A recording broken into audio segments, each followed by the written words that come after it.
दोस्तों जय हिंद। मैं हूं शम्स तबरेज और आप देख रहे हैं टाइम्स मेल। हिंदू हिंदू हिंदू और हिंदू। मोहन भागवत अपने हर बयान में हिंदू हिंदू का जाप करते रहते हैं। हर हिंदू को बताते रहते हैं कि तुम ना तो ईसाई हो ना तो यहूदी और मुसलमान तो हरगिज भी नहीं हो। मोहन भागवत हर हिंदू को बताते रहते हैं कि तुम्हें हिंदू होने पर गर्व होना चाहिए। मतलब जो हिंदू नहीं है उन्हें हिंदू नहीं होने पर शर्म आनी चाहिए। केवल हिंदुओं को गर्व करना चाहिए, बाकी को शर्म से डूब मरना चाहिए। लेकिन ऐसा नहीं है कि मोहन भागवत हिंदुओं को याद दिला रहे हो कि तुम हिंदू हो इसलिए तुम्हें हिंदू होने पर गर्व होना चाहिए, बल्कि ये बात पूरे देश को समझा रहे हैं कि यहां जो भी है हिंदू के अलावा और कुछ भी नहीं होना चाहिए। हालांकि वो अपने कई बार अपने भाषणों में मुसलमानों और ईसाइयों को भी हिंदू कहकर बुला चुके हैं और समझा चुके हैं कि भारत में रहने वाला हर कोई हिंदू ही है, चाहे वो किसी भी धर्म में आस्था रखता हो या न रखता हो। अब मोहन भागवत ऐसा इसलिए नहीं कहते कि गैर हिंदुओं को हिंदू कहना चाहिए, बल्कि ऐसा इसलिए कहते हैं ताकि जब चुपके से भारत जैसे धर्मनिरपेक्ष सेक्युलर राष्ट्र को हिंदू राष्ट्र घोषित किया जाए तब किसी को इस नाम से कोई दिक्कत ना हो, किसी को भी हिंदू राष्ट्र के नाम के शब्द से कोई चिढ़ ना हो, कोई आपत्ति ना हो। लेकिन मोहन भागवत के हिंदू राष्ट्र का पलीता लगाने में जितना बड़ा योगदान हिंदुत्व का है उससे भी बड़ा योगदान भारत के हिंदुओं का है। कमबख्त हमारे देश का हिंदू भारत को हिंदू राष्ट्र बनते देख ही नहीं सकता। मतलब संघ और बीजेपी के नेता चाहे कितना ही हिंदू हिंदू क्यों ना कर ले, लेकिन हिंदू ही भारत को हिंदू राष्ट्र बनते नहीं देख सकते। मोहन भागवत के हिंदुत्व को और मोहन भागवत के हिंदू राष्ट्र को भारत का हिंदू धुआं धुआं कर देता है। संघ का हिंदू राष्ट्र शायद एक सपना बनकर रह गया है, क्योंकि हमारे देश में जाति के नाम पर सोने का चम्मच लेकर पैदा होने वाले हिंदू ही मोहन भागवत के हिंदू राष्ट्र का सपना पूरा होने से रोक रहे हैं। इसलिए मोहन भागवत कहते हैं कि गर्व से कहो हम हिंदू हैं। लेकिन हिंदू हिंदू के शोर में दलितों की आवाज को दबाने की पुरजोर कोशिश हो रही है। लेकिन अफसोस मैला करने वाले, गंदगी फैलाने वाले भिखमंगे खुद को पता नहीं कैसे सवर्ण कह लेते हैं। लेकिन इसका ठीक उल्टा ये हो रहा है कि मैला उठाकर मजदूरी करने वाले, कचरा बिनने वाले, साफ सफाई करने वाले, समाज में स्वच्छता अभियान फैलाने वाले लोगों को आज दलित कहा जा रहा है। लेकिन बड़े ही अफसोस की बात है कि जाति के नाम पर आज भी भेदभाव का मुकाम बहुत ही ऊंचा है और सोने का गुल्लक लेकर पैदा होने वाले खुद को अभी भी ऊंचा कह रहे हैं और मेहनत कश कौम को अभी भी अपवित्र और अछूत कह रहे हैं। दलित हिंदू है लेकिन उसके छूने से भगवान अपवित्र हो जाते हैं। दलित हिंदू है लेकिन मंदिर में पैर रखने से मंदिर अपवित्र हो जाता है, अशुद्ध हो जाता है। दलित हिंदू है लेकिन उसके छू लेने से सोने का चम्मच लेकर पैदा होने वाले लोग गंदे हो जाते हैं, अशुद्ध हो जाते हैं। दलित के छू लेने से तथाकथित सवर्णों का वजन कम हो जाता है। मुझे तो लगता है कि शायद 2-4 किलो गोश्त शरीर से कटकर अलग हो जाता होगा, तभी तो दलितों से को इतना बड़ा अछूत माना जा रहा है। लेकिन जाति के नाम पर भीख मांगने वाले खुद को भगवान का दूत कहते हैं, सबसे ऊंची जाति वाला कहते हैं, सबसे बड़ी जाति वाला खुद को घोषित कर देते हैं। लेकिन मेहनतकश दलितों को छोटी जाति कहकर उनका तिरस्कार करते हैं। यह भी कोई इंसाफ है भला? वोट हासिल करना हो तो सब के सब हिंदू हैं, मुसलमानों के खिलाफ नफरत फैलानी हो, जहर बोना हो तो सब के सब हिंदू हैं। लेकिन दलितों के हाथ का पका खाना खाना हो तो कुछ लोगों को मिर्ची लग जाती है।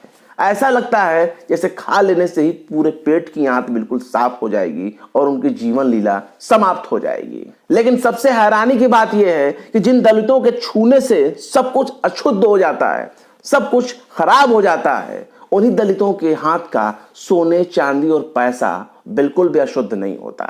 लेकिन अगर दलित ने पानी का नलका छू लिया तो भी टंकी में भरा पानी अशुद्ध हो जाएगा, उसे पीने के लायक नहीं माना जाएगा।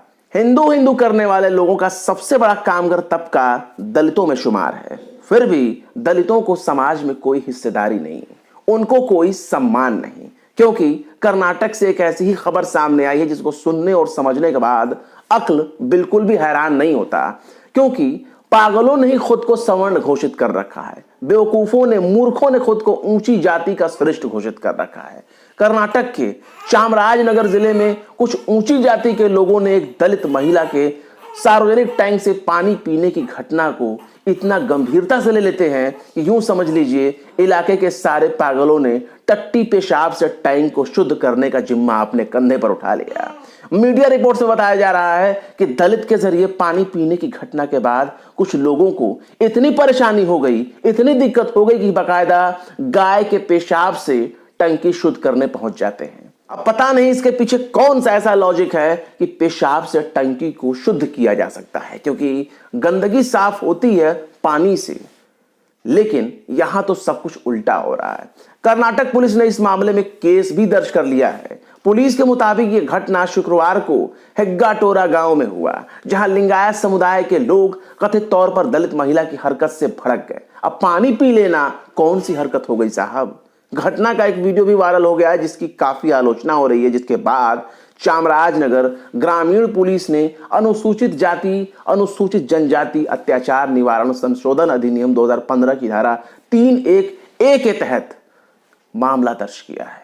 एक ग्रामीण द्वारा दर्ज कराई गई शिकायत के मुताबिक एक दलित महिला शिवम्मा हेग्गाटोरा गांव के एक शादी में शामिल होने आई थी। दोपहर के तकरीबन 1 बजे होंगे जब वो पानी पीने के लिए कृष्णदेवराय मंदिर के पास एक टैंक के नजदीक पहुंच गई। इसके बाद गांव के लिंगायत नेता महादेवप्पा ने कथित तौर पर उसे यह कहकर गाली दी कि वो निचली जाति की है और उसे टैंक का पानी नहीं पीना चाहिए। चामराजनगर जिले के प्रभारी मंत्री वी सोमन्ना ने कहा है कि वो इस तरह के भेदभाव को हरगिज भी बर्दाश्त नहीं कर सकते और अधिकारियों को इस पर कार्रवाई करने का कड़ा निर्देश भी दिया है। मामले का वीडियो वायरल होने के बाद दलित महिला के साथ हुई इस तरह की हरकत की जमकर आलोचना हो रही है। इसके बाद रविवार को समाज कल्याण विभाग के अधिकारियों ने गांव का दौरा किया और तकरीबन 20 दलितों को इलाके के सभी सार्वजनिक नलों में पानी पीने के लिए ले गए। अब जाओ साहब, कम से कम उन 20 सार्वजनिक नलों को अब टट्टी पेशाब और गौमूत्र से जाकर साफ कर लो। अब देखा जाएगा। तहसीलदार ने भी इस मामले में काफी बातचीत करने की कोशिश की और लोगों को समझाकर मामला शांत कराने का प्रयास किया, लेकिन सवाल है कि हिंदू हिंदू कहे जाने वाले बहुसंख्यक आबादी में दलितों और पिछड़ों की तादाद सबसे ज्यादा है। सबसे ज्यादा मेहनत करने वाली कौम भी इसी में शुमार की जाती है, लेकिन हिंदू धर्म किसी भी तरह के जातिवाद करने की इजाजत बिल्कुल नहीं देता। हम स्पष्ट करना चाहेंगे कि हिंदू धर्म में ऊंच नीच अगड़ा पिछड़ा नाम का कोई भी एक शब्द नहीं है, फिर भी लोग पता नहीं क्यों इतना भेदभाव कर रहे हैं। जब सनातन धर्म में ही ऊंच नीच, छोटी बड़ी और अछूत नाम की किसी भी जाति का कोई जिक्र नहीं है, तो फिर दलितों के साथ इतना भेदभाव क्यों, उनको इतना नीची नजर से क्यों देखा जा रहा है। लेकिन यहां तो अजीब मंजर है साहब। मेहनतकश कौम गुलाम कही जाती है, अछूत कही जाती है, छोटी बिरादरी कही जाती है, लेकिन भीख मांगकर चंदा इकट्ठा करके पेट भरने वालों को सवर्ण कहा जाता है। बड़ा ही अजीबोगरीब हालात है। ओम प्रकाश वाल्मीकि की एक कविता बहुत ही फेमस है। चूल्हा मिट्टी का, मिट्टी तालाब की, तालाब ठाकुर का। भूख रोटी की, रोटी बाजरे की, बाजरा खेत का, खेत ठाकुर का। बैल ठाकुर का, हल ठाकुर का, हल की मुठ पर हथेली अपनी, फसल ठाकुर की। कुआं ठाकुर का, पानी ठाकुर का, खेत खलियान ठाकुर के, गली मोहल्ले ठाकुर के। फिर अपना क्या, गांव शहर देश। लेकिन साहब जब सब कुछ ठाकुर का ही है, फिर ठाकुर साहब को आरक्षण क्यों चाहिए? आरक्षण के लिए ठाकुर साहब इतने मरे क्यों जा रहे हैं? है ना कमाल की बात। मुझे तो मोहन भागवत पर बहुत ही तरस आ रहा है। उनके लाख कोशिशों के बाद भी हिंदू ही हिंदू को अछूत मान रहा है, हिंदू ही हिंदू को ठुकरा रहा है, हिंदू ही हिंदू पर अत्याचार कर रहा है। पता नहीं कैसे, कौन से वाले हिंदू खुद को हिंदू होने पर गर्व करेंगे और हिंदू राष्ट्र बनाने का पता नहीं कैसे दलित और समाज के दबे कुचले लोगों को हिस्सेदार बनाएंगे। पर अपना क्या, अपनी तो राष्ट्रवादी पत्नी खुद को इंसान होने पर बड़ी गुरूर करती है, जो शायद एक इंसान के इंसान होने के लिए बहुत काफी है। फिलहाल इस वीडियो में बस इतना ही। यह वीडियो आपको कैसा लगा कमेंट बॉक्स में जरूर बताएं। वीडियो पसंद आए तो लाइक करें, शेयर करें और बेबाक निष्पक्ष स्वतंत्र पत्रकारिता को सपोर्ट करने के लिए हमारा चैनल टाइम्स मेल को जरूर से जरूर सब्सक्राइब करें और हाँ, बेल आइकन का घंटी वाला बटन जरूर दबा दें ताकि हमारे चैनल पर आने वाले नए वीडियो की नोटिफिकेशन आपको फौरन ही मिल जाए। फिर मिलते हैं किसी और वीडियो में एक नई खबर के साथ। शम्स तबरेज को दीजिए इजाजत। जय हिंद। तो देख लिया आपने हमारे इस वीडियो को। हमें उम्मीद है कि आपने हमारे वीडियो को लाइक किया होगा और दूसरों को भी शेयर किया होगा। अगर अभी तक आपने हमारे चैनल टाइम्स मेल को सब्सक्राइब नहीं किया है तो जल्दी से सब्सक्राइब कर दें और बेल आइकन भी प्रेस कर दें।